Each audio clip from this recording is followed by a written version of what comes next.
Hi, blockchain visionaries. I'm George Levy, Division Head Blockchain for Blog CDU. I hope you and your family and all your loved ones are doing well as we go through this coronavirus global pandemic. As the world prepares to open up beyond the lockdown, there are many opportunities that can be had right now. To help you along, we're preparing a very special live educational webinar called Preparing for Success in a Post-COVID-19 World with Blockchain Technology. Join me live in a very special event from Block CDU, India STEM Alliance, Pactus, and the Trade Promotion Council of Robotics and Automation. It's a very special live event, and I look forward to seeing you there. We're changing the world, one blockchain at a time. See you there. Hi, blockchain visionaries. I'm George Levy, Division Head Blockchain for Blog CDU. I hope you and your family and all your loved ones are doing well as we go through this coronavirus global pandemic. As the world prepares to open up beyond the lockdown, there are many opportunities that can be had right now. To help you along, we're preparing a very special live educational webinar called Preparing for Success in a Post-COVID-19 World with Blockchain Technology. Join me live in a very special event from Block CDU, India STEM Alliance, Pactus, and the Trade Promotion Council of Robotics and Automation. It's a very special live event, and I look forward to seeing you there. We're changing the world, one blockchain at a time. See you there. Hello, everybody. You guys can hear me? Great. Okay, my name is Raj, and I am the founder of the India STEM Alliance, and I'm glad to welcome all of you here for this wonderful webinar, which is going to be really a beautiful session once I'm through with George Levy. Now, let me do one thing very, very quickly. Introduce George to you. George is a best-selling author. He's a blockchain guru. He's a fantastic instructor. Speaks focused on blockchain and cryptocurrency. He's also the divisional head of blockchain at BlockEdu and the chief learning officer at the Blockchain Institute of Technology. What he does is he helps organizations understand what is possible with blockchain, its technology, and makes that translated into real positive business results. By the way, George also is a keynote speaker. And he has trained more than 60,000 students in over 80 countries. And today he's going to talk with all of you in India for the very, very first time. Isn't that great? When he comes, I want you to give him a big hand. His presentations and keynotes have ranked amongst the top-rated sessions at several conferences and events, and his online courses on blockchain and cryptocurrency have earned thousands of five-star reviews. Actually, George is really a walking, talking blockchain guy. He talks and breathes blockchain, Bitcoin, cryptocurrency. He's a keynote speaker and is invited at so many events right across the globe. He's focused also on improving the business process through the application of cryptocurrency and Bitcoin. And he's now going to be coming very soon to you to make the next hour or so a memorable hour. Blockchain is going to be one of the technologies of the future.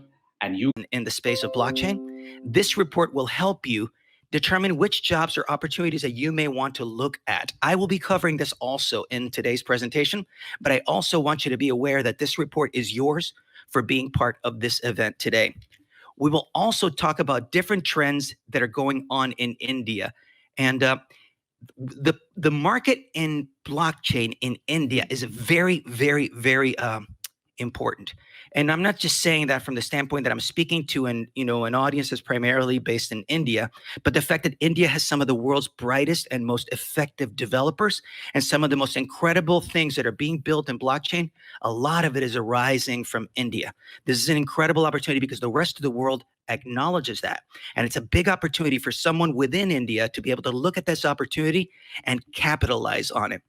We will then go on to the types of jobs that are available. And what I want to point out to you is that, yes, there are jobs within the developer space, but there are many other jobs available within blockchain.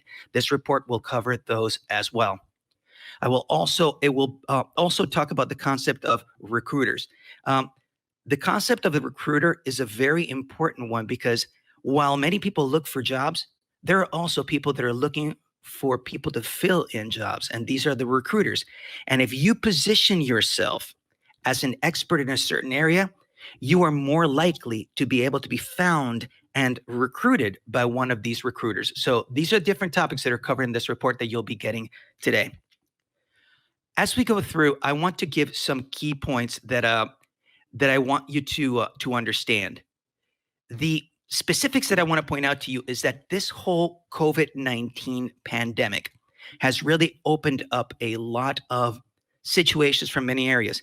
People have been trying to find answers. People have been trying to find ways to make it through this pandemic. And blockchain has established itself as one of the key specific technologies that are being used. In fact, the Department of Homeland Security for the United States, which is actually focused specifically on the concepts of security, has determined that blockchain managers in the food and agriculture space are considered critical infrastructure workers. This is very important because when you think about it, blockchain technology is a relatively new technology, and we will cover this today. We'll talk about the beginnings of blockchain. We'll cover up how we got here. But the key things I want to point out to you is that it has risen in prominence to the point that blockchain managers, a position that didn't exist just a few years ago, is now considered critical infrastructure. And as we go through this event, I will tell you exactly why that is. One key thing that I want to point out is that I will also be making reference to a report that was actually put out by Niti Aayog, which is a think tank, a government-sponsored think tank from India, which published a two-part blockchain strategy plan for adopting blockchain in India. I will be putting specific areas from part 1. If you see that link at the bottom of this specific slide that I'm presenting to you, that is the link where you can actually download this report. But if you just do a search for a Niti Aayog and you look for the blockchain strategy, the blockchain India strategy plan, you'll be able to get this PDF. Key points I want to point out. A specific quote from that report says that government should pay special attention to the decentralized networks where peer-to-peer transactions can create more socioeconomic value. If state entity is there just to ledger maintenance and not adding some value, then we can relook the look of government. Now, mind you, that's a big statement. Let me dissect some of the items that are in that statement because there's some very valuable information being pointed out in that specific comment. So the things that I want to point out to you is that we will talk about the concept of decentralized. We will talk about the concept of peer-to-peer, and you'll see exactly how blockchain enables all of this to happen. So as we go through, one thing that I want to point out to you is I will tell you what the agenda today looks like. We will be covering the where are the blockchain jobs? This is where I'm going to start. I told you that there are jobs available. I will begin with the whole concept of where are the blockchain jobs. If you're looking for where you can get employment, I will cover you some of the areas where those are going on.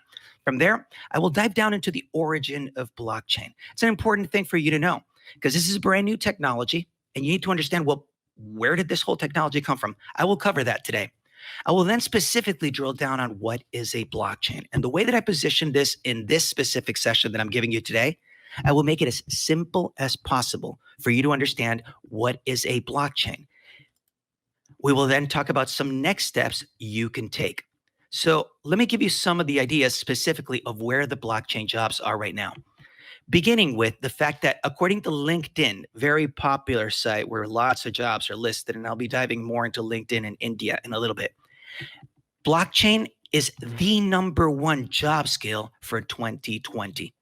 Now, this is huge for you to know because for the longest time, many of the jobs that were being requested for a long time, cloud was very hot. Then you had a lot of things happening around maybe artificial intelligence. There's a lot of buzz around big data. A lot of things were being put out there.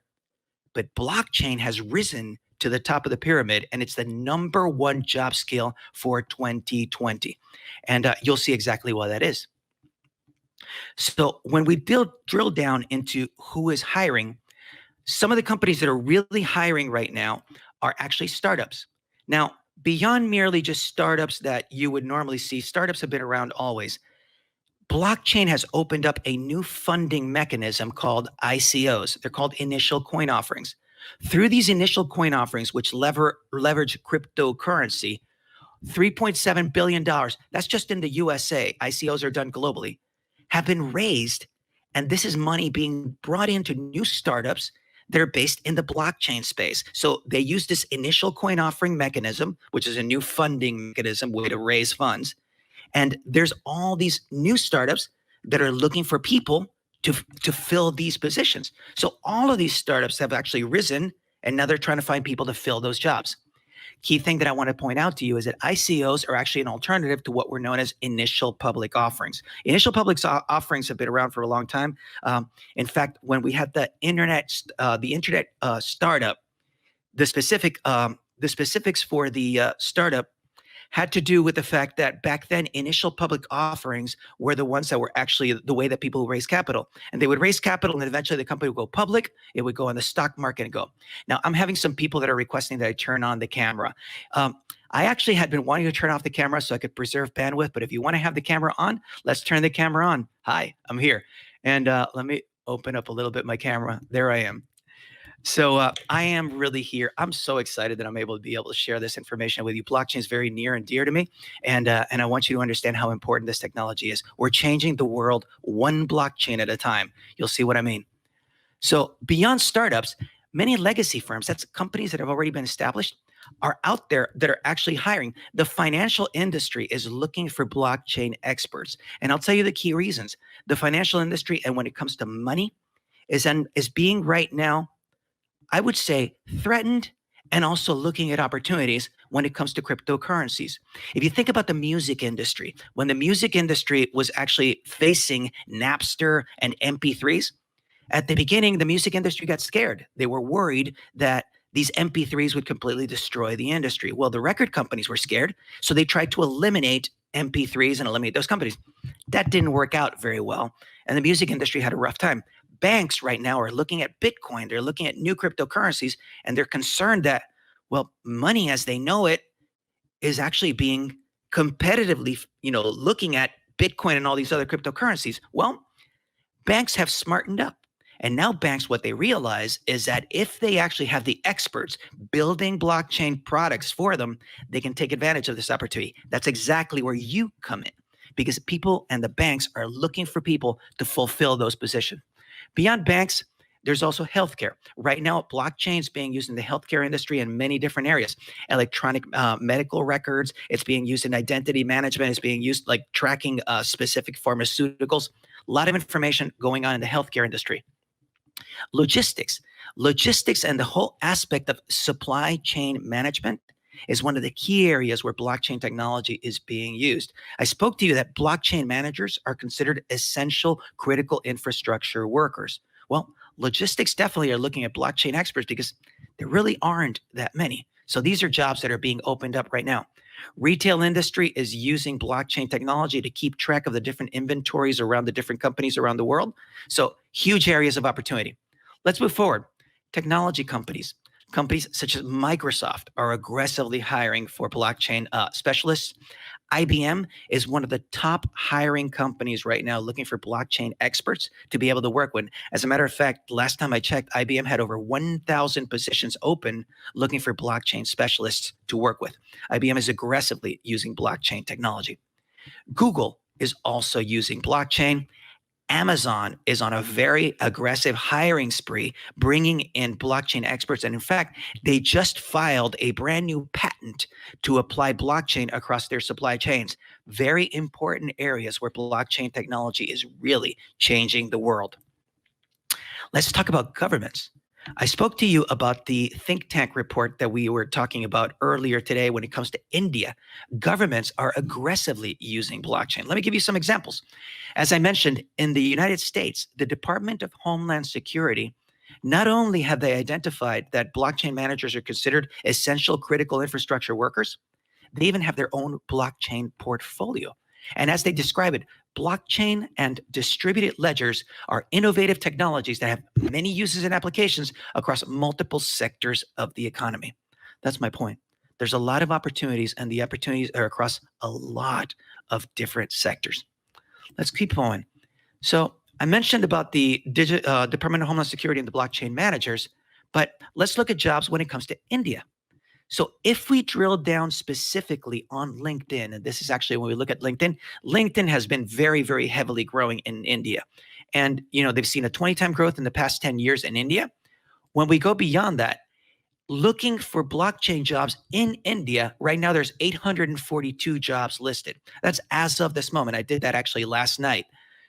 So these are a lot of jobs that are right now available in LinkedIn. That's just one place where you can actually find jobs. And the jobs go across the board. All the jobs don't necessarily have to be developers. You actually have people who are actually interns.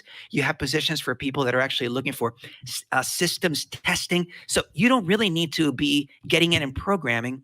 As long as you understand blockchain technology, there's a lot of other jobs. There are jobs within marketing positions. There are jobs within financial positions. If you have a backing, like if you're a CPA, if you're actually very good with numbers, you get a job in the blockchain space. You just need to understand what blockchain technology is about, because there really aren't that many people who are in that space.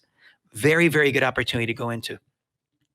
Let's look at Glassdoor. Glassdoor is another place that lists a lot of jobs. In Glassdoor, India, there's 448 jobs. And again, across the board, there's a lot of different positions for many, many different roles.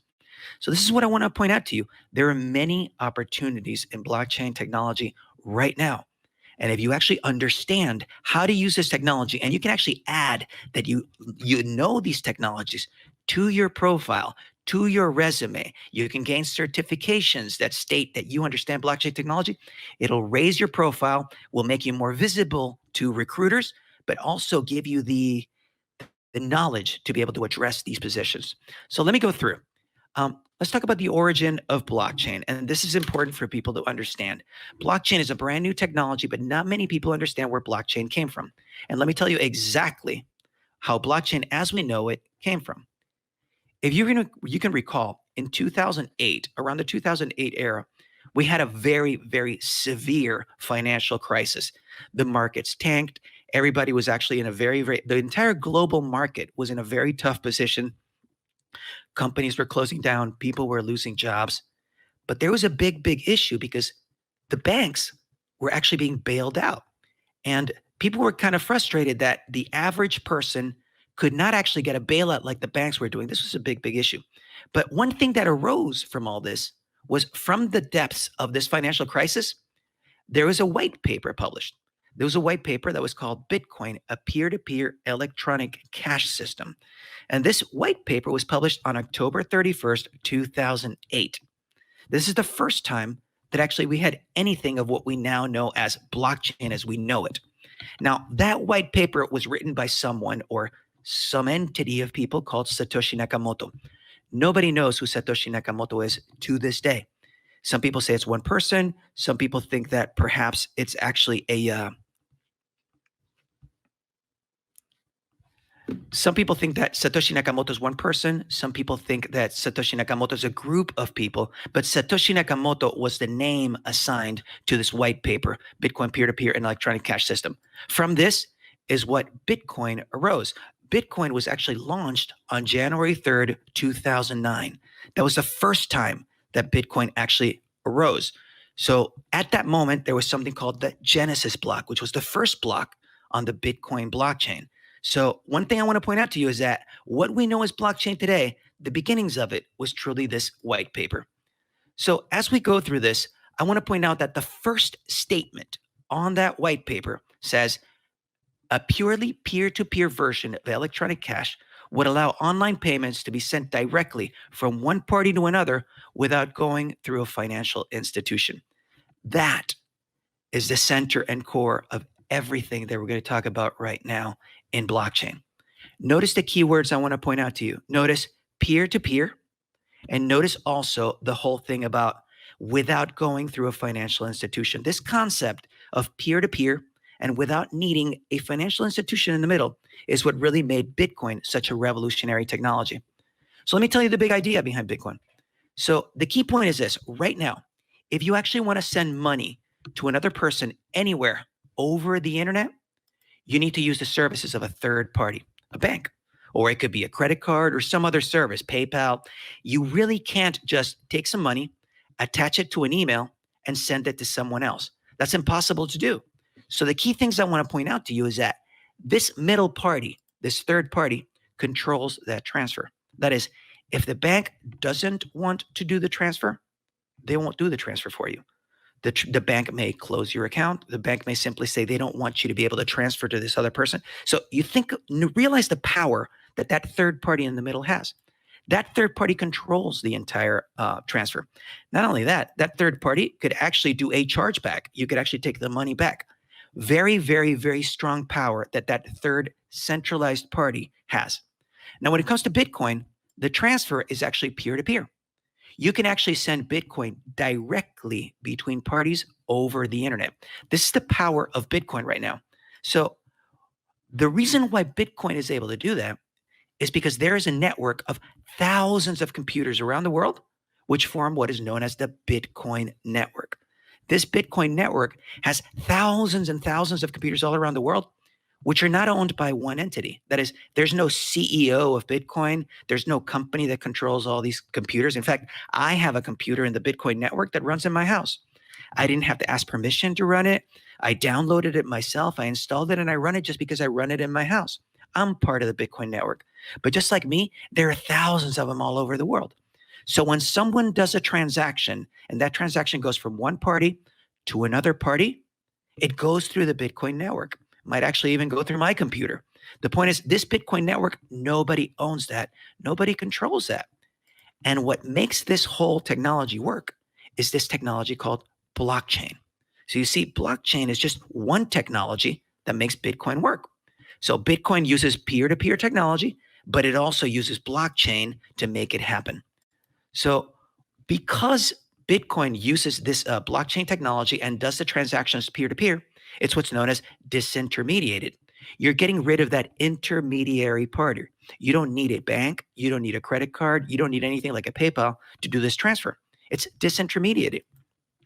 Furthermore, this network is distributed. That is, there's not one single point of failure. There's thousands of computers all around the world. And the point I want to point out to you is that because it's distributed, it is a lot more resilient. You can't just take down one centralized server and take it out. There's so many of them around the world that it's a lot more robust.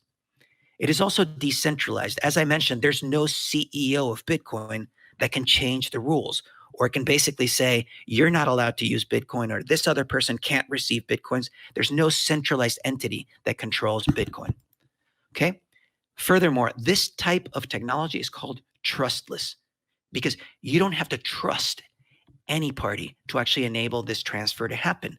The network itself has the trust. This is what's known as trustless technology.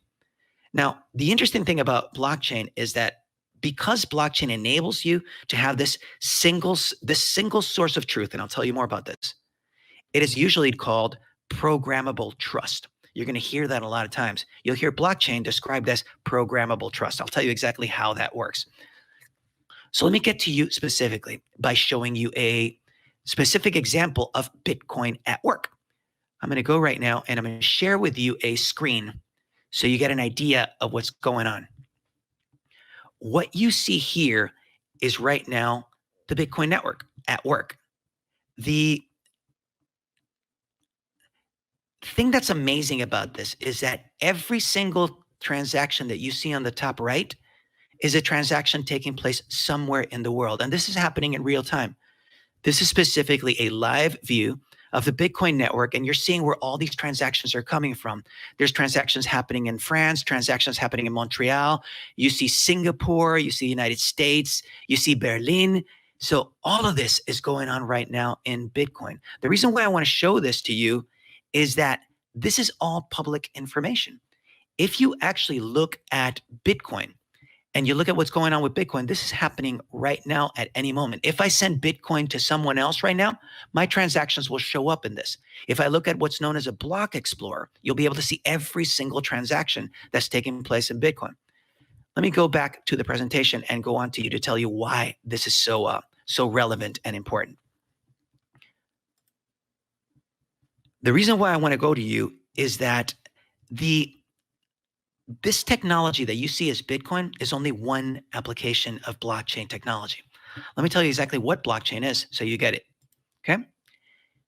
Bitcoin is the first generation of blockchain. Bitcoin, as I mentioned, we began in this 2008 white paper This 2008 white paper was called the Bitcoin, a peer-to-peer electronic cash system. But that was just the first generation.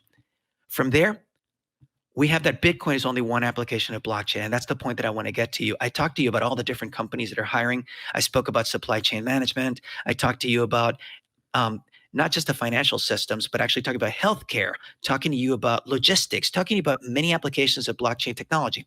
Bitcoin was just a start. Bitcoin is only one application of blockchain. The second generation of blockchain actually came with what's known as Ethereum. Ethereum is a different type of blockchain. And even though it has many similarities to Bitcoin, Ethereum is specifically designed as a platform to run what are known as smart contracts. You're going to hear the term smart contracts a lot. Smart contracts is one of the key parts of this technology of how you actually are able to do all these incredible things using blockchain technology. Ethereum was the very first platform on blockchain that was able to do that. And Ethereum runs to this day. Ethereum, beyond being merely a simple cryptocurrency, it's actually a platform for running smart contracts. And what you find is that there are many companies right now that use Ethereum as their blockchain for them to run their businesses on it. But that was a second generation. Beyond that, there are many other blockchains. And in fact, if you actually go to a record, there are over 5,000 cryptocurrencies right now. Many of those cryptocurrencies have come from brand new blockchains beyond Bitcoin, beyond Ethereum. There are many others. There's Hyperledger, there's IOTA, there's NEO. There's a lot of other ones that you will see. In fact, you can run smart contracts on Bitcoin, but there's also a new cryptocurrency called Bitcoin Cash, which has its own blockchain, and you can run smart contracts on that. So there are many, many other blockchains. So all of these are part of that new third generation of blockchains. Let me go beyond the main idea behind blockchain so you actually understand why this is so relevant. Let's assume that there are two people and you want to do a transfer of an asset of value. Now, it could be some money. It could be the title of a house. It could be basically the ownership of specifically asset of some sort. If two people want to do that transfer, they need to have several things in place. Number one, they need to agree on the terms. The terms may be, if you give me a certain amount of something, I will provide you this asset, or I will give you this asset at a certain time if you do this other thing. So you need to agree on those terms. You also need to agree that once that transfer is completed, that it's final. That's the only way that you can actually do a transfer between two parties. So once you establish those two specific things, the terms and that once it's completed is final, you can actually do a transaction. So let me tell you exactly what the differences are between blockchain and the way that things are done today. So if instead of recording that transfer between the two parties on two separate ledgers, that is, the party on the left actually records on their ledger that they actually did the transaction, they transferred the asset for a certain amount of money, and then the party on the right actually records it on their ledger, specifically says that that transaction happened. This can actually have some errors. For example, the party on the left may actually record that, say, for example, let's say it's $5,000 worth of gold that you're selling to another party. The party on the left might actually record that it was only 4,000, right? The party on the right may record 6. So there are ways that there may be errors because they're both recording the information separately. They could be different. It could also be subject to tampering. The party on the right may actually change the records because they control their ledger and the one on the left does not. You see, there are vulnerabilities to this. One of the ledgers could get deleted. You might actually lose that specific record and all of a sudden you no longer have a record of that transfer ever taking place. It could get lost. So these are all vulnerabilities that can happen when you record it on separate ledgers. I'll tell you why this is so important. In today's world, this is the way that transactions are handled. Think about banks. If my bank is dealing with me sending a check to another person, and that other person has a separate bank, my bank has a record of my bank account. The other party's bank has a record of their bank account. That's why when I send a check, the other bank cannot record that transaction until they receive the check, until they clear that the check in fact had funds, which requires them checking to my bank's database to see if in fact I did have money. So you see, there's two separate ledgers that are keeping track of these transactions.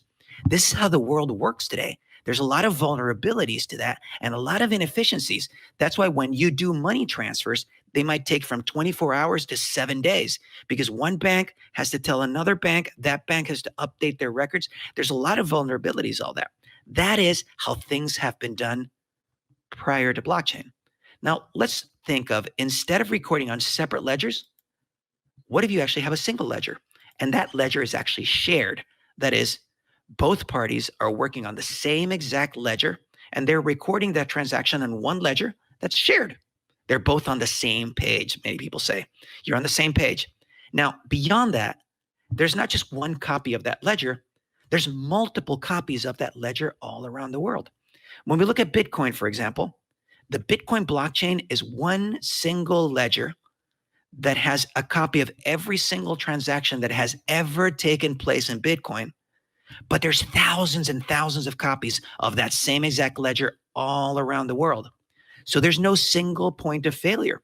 What you have is a single ledger that's shared, and at the same time, it's distributed. It's the same exact ledger, and there's multiple copies of it all around the world. That's why why blockchain is called distributed ledger technology, because you have a ledger that's distributed in many, many multiple copies. So you don't have a single point of failure. You understand why this is such a revolutionary concept? Instead of how we're doing things today with every bank having its own separate ledger with its own records, what if everybody used the same exact ledger and everybody agrees that that is the truth? What you have is one single source of truth. The information that's recorded on blockchain is permanent. That is, once it's recorded, you cannot delete it. Beyond that, it's immutable. You can't make any changes to it. So when you record information on blockchain, it is permanent and immutable.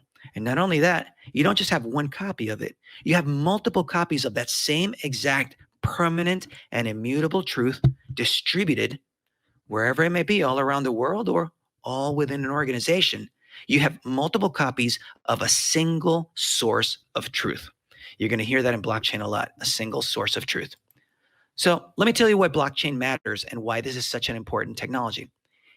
Blockchain solves what's known as the double spend problem. And I tell you, once I understood this, it really made everything make a lot of sense for me. So pay close attention to this, the double spend problem.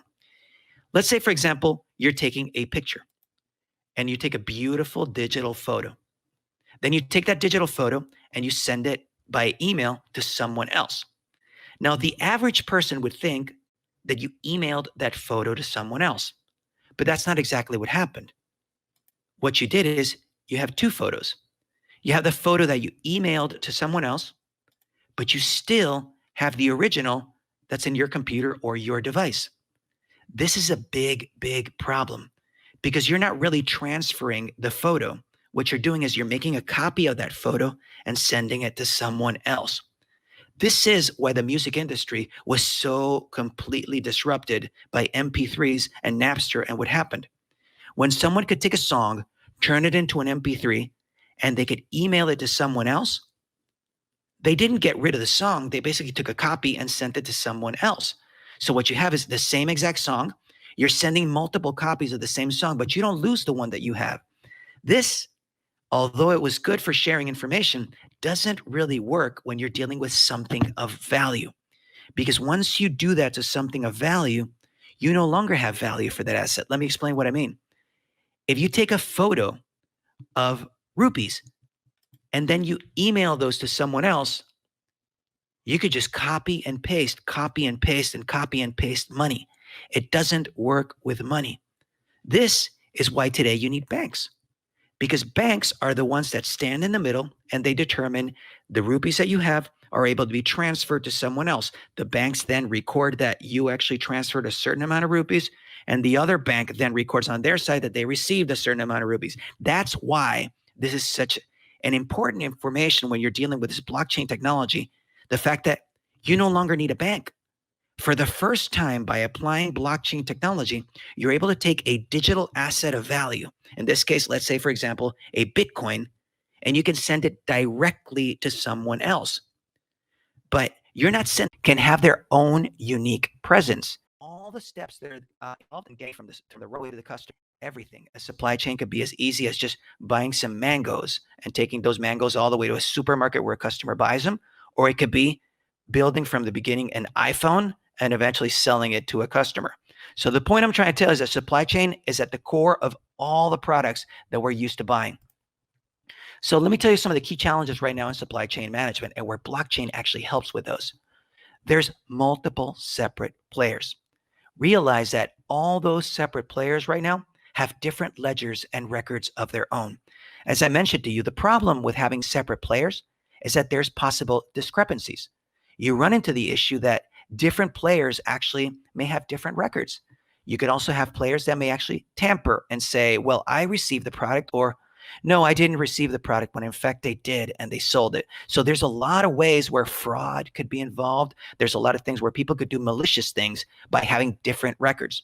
These multiple separate players have a lack of transparency because you can't see what's going on at every step of the way. Perhaps when a product arrives, the person didn't record that the entire product arrived. They only stated that a part of the products arrived. You have, as I mentioned, discrepancies in records. There's a lot of cross-process visibility problems where I may not know, if I'm a manufacturer, if in fact my supplier has received enough of the material for me to be able to fulfill all my orders. You see where I'm coming from? Since there's no visibility, you really don't know how that full supply chain is going. You may see this going on right now during the coronavirus pandemic. When you go to the supermarket, often you may run into an issue where there's products that are missing. For example, here in the United States, going to a supermarket, it's very difficult or practically impossible sometimes to find toilet paper, finding a, hand sanitizer, finding things along the way just because we were trusting that the supply chains could provide them. But along the way, there's a lot of mistakes that have been made. The suppliers may not have been able to deliver enough of the materials. There's also supply chain discrepancies, and there may be problems with disruptions. For example, with the whole issue with Asia, there may be some suppliers that basically don't have raw materials, or in fact, the manufacturer may simply not be working because they have an issue with COVID infections where their workers are not able. So you see, there's a lot of lack of visibility across the supply chains, and that's disrupting our businesses worldwide. The globalization issue is also a challenge with supply chain because as we become more and more global, we rely on each other. Right now, as I mentioned, I am in Florida in the United States. You may be in India right now or somewhere else in the world. We're global, but we're connected. We're one. This is the world as we know it.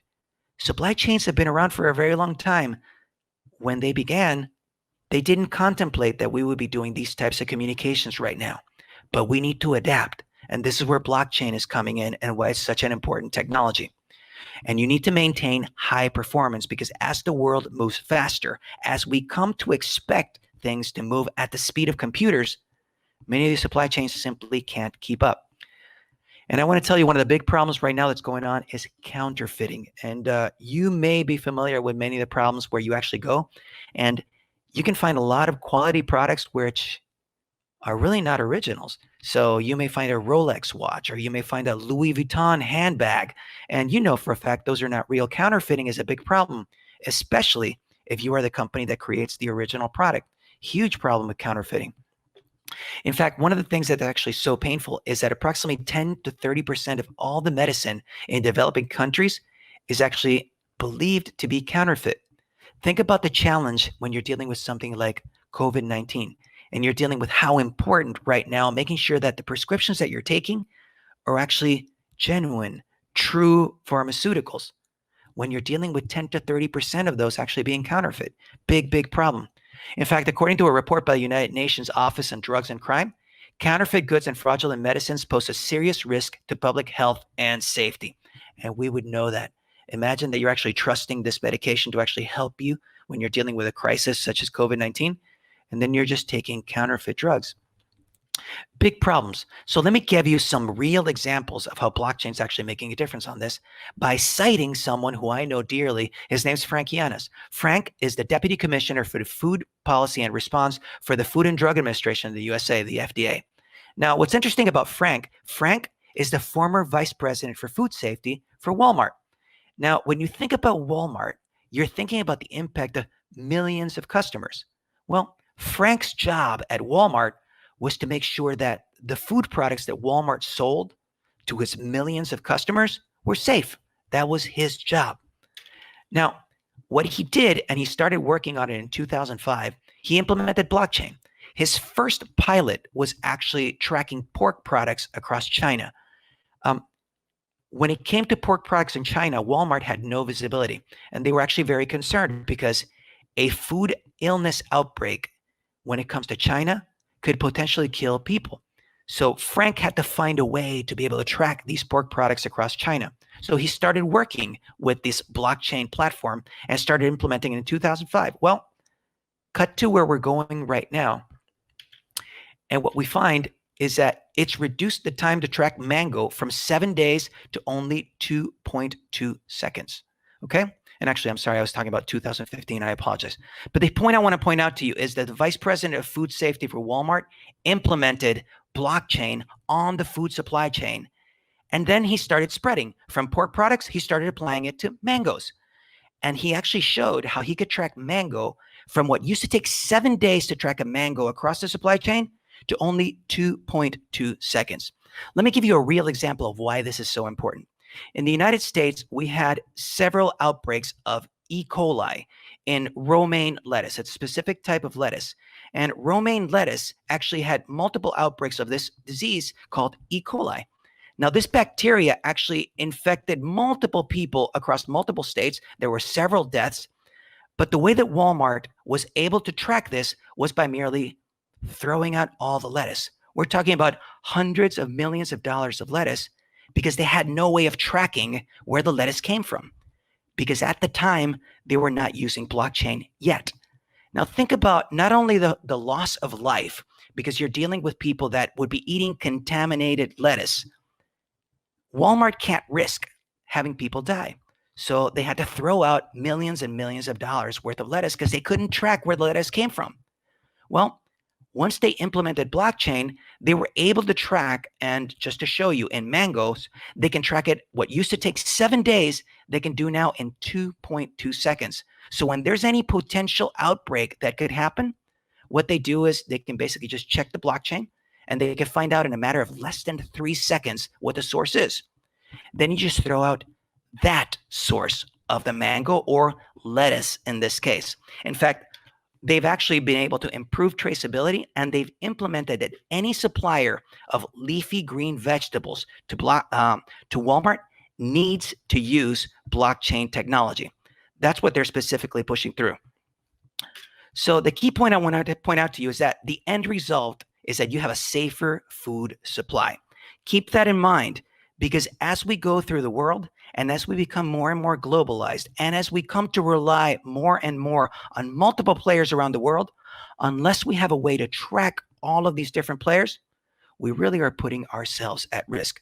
Blockchain is a very important one. In fact, Frank has been spearheading an initiative called Smarter Food Safety at the Food and Drug Administration. And that's something that I want you to keep in mind, because you're going to hear more and more about smarter food safety. Smarter food safety is not just about blockchain. Smarter food safety is actually taking on they're taking on artificial intelligence. They're actually using big data. They're using Internet of Things. All of these technologies are working together. And at the bottom of it all those records are being preserved permanently and immutably on blockchain technology. So just to put to you some key examples that I want to point out is that according to Ginny Rometty, the former CEO of IBM, she estimates that the application of blockchain to global supply chains alone could result in more than $100 billion in efficiencies. But beyond that, look at it. It will add improvements in provenance and traceability of pharmaceuticals and food. That's a big thing that you need to understand, because as you actually look at this technology, the key points I want to point out to you is that, yes, there's a financial component, but beyond merely the financial component, we're talking about people's lives. You're talking about being able to keep people safe. And this is what's important about this technology, and why the Department of Homeland Security has stated that blockchain managers are essential critical infrastructure workers. Just to close out on that point, key point I want to point out to you is that there's not enough people manning these jobs. And that's why there's so many jobs available, because the world needs people to fill those positions. And that's why so much importance is being placed on making sure that people understand what blockchain technology is. So let's go specifically into India. And for that, I want to make reference to that report that I told you about from the think tank in India. So when we really look at the India strategy, some of the use cases that are actually being explored right now in India is land records. So think about the concept of land records, of ownership of land. Right now, when you think about if you own a property or you own, say, a piece of land, a territory, a farm, that's a piece of paper. Well, you run a risk. What if that piece of paper is lost? Or what if somebody tampers and changes the information on that piece of paper? You lose your property. And it's not just in India. This is happening all around the world. Somebody could basically just forge records and you no longer own a property that may have been with your family for generations, but because it's not recorded on a permanent and immutable way, that's a spot where it can actually be lost. So land records is a huge area where India is right now looking at applying blockchain technology. The pharmaceutical drug supply chain, as I mentioned, is critical. Key things I want to point out to you is that this report from the think tank actually came out in January 2020. This was beyond and before everything that just spread out on the coronavirus pandemic. They were already seeing this in advance. In fact, this technology has been being looked at as a way of improving and strengthening our supply chains in the drug space for a long time. So what you see is that India has already been looking at that, and many of the efforts are going in that direction. One key thing also is they consider it a super cert, or this is actually being able to blockchain verify an education certificate. This is a key area that right now is being used, which is right now, if you have a diploma, your diploma may simply be just a piece of paper that's sitting on your desk or maybe up on your wall. But how can people verify if you really did indeed receive that certificate? Or if you actually go and you list on your profile that you actually have a certain certificate? Well, how can somebody verify if in fact you did receive that certificate? Blockchain is a perfect use case for that. Getting a blockchain verified certificate is an area that's very, very heavily being looked at. Other areas that are actually being looked at is immunization supply chain, that is for tracking vaccines. We're looking at how do you actually keep track of the people that will be immunized? Right now, when we're dealing with the coronavirus pandemic, can you actually track a blockchain to make sure of who has actually been immunized, who actually has already received immunization, etc.? This is a key area that's also being looked at. So one thing that I want to point out to you as we go through this report is I want to talk to you about some possible next steps that you can do. I want you to download, you will be receiving that specific report that I spoke to you about. I also would like you to take advantage of this link for this India strategy document that you are seeing right now, what I'm presenting to you. You will be receiving a follow-up email. In that email, you will have the information for the report that I spoke to you at the beginning, but also of how you may be able to download this blockchain India strategy document. These are two documents that will be very beneficial for you to take because they are very India focused. These are many areas that you can partake and take advantage of as you actually move forward and you look at a way of beginning a career in blockchain. Perhaps you're looking at the space to get into blockchain working, or perhaps you work in a different area and you're trying to re-engineer who you are, change your profile by adding brand new skills that will make you more employable so you can take advantage of all these opportunities. I want to also make you aware that there is a very special offer as a participant at this event, which you can take advantage of. Right now, we have a special offer on the blockchain certificate program. This is a blockchain program which consists of 6 courses, and these courses will let you get a test and earn a certificate from BlockCDU and the Foundational Technologies Institute. This is actually brought to you in partnership with all of our dear partners that have been working with us in this event. Let me give you some examples of some of the things that you're going to be understanding. The first course will be an introduction to blockchain. Your introduction to blockchain will give you the ins and outs of what blockchain technology is. It will be an advanced and more enhanced version of what we've been covering today, covering many different areas. You'll also learn about blockchain networks. And I mentioned blockchain networks because there are many different networks. The Bitcoin network is just one network. there are many other networks, and you need to understand what these networks are because each one of them has different opportunities, and you need to be aware of all the opportunities that are available for you.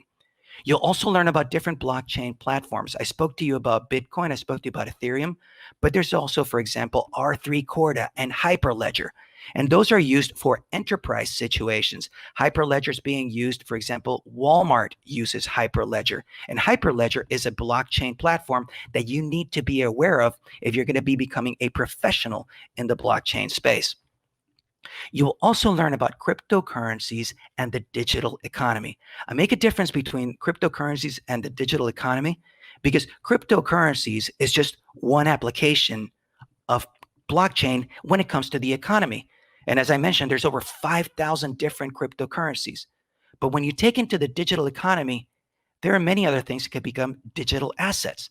You could actually take a classic masterpiece art and you can turn it into a digital token and you can sell it over the blockchain.